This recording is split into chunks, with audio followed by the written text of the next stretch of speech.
Þá er það 4. dagskrárliður, Hafnarstræti 26, umsókn og deiliskipulagsbreytingar. Ingibjörg Ólöf, bæjarfulltrúi, tekur til máls.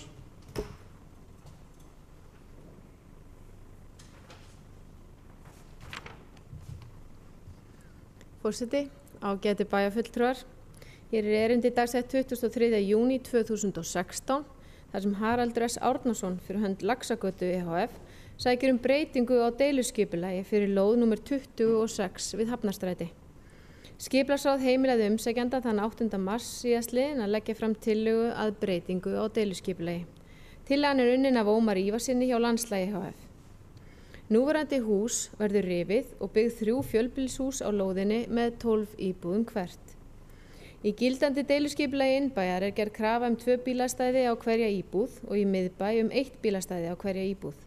Skipulagsráð telur að 1 bílastæði á íbúð sé of lítið en samþykkir að þar sem uppbyggingarsvæði er í jaðri miðbæjar að bílastæðakrafa fyrir lóðina verði 1,25 stæði á hverja íbúð. Skipulagsráð leggur til við bæjarstjórn að deiluskipulagstillagan þannig breytt verði auglýst samkvæmt 1. málsgrein 43. grein skipulagslaga nr. 123 frá 2010. Ingibjörg Ólöf, bæjarfulltrúi, lokið máli sínu, orðið er laust. Þar sem enginn hefur kastað ljós, þá göngum við til atkvæðagreiðslu þess að geta samþykkt þess að gefa merki. Það er samþykkt samhljóða með 11 atkvæðum.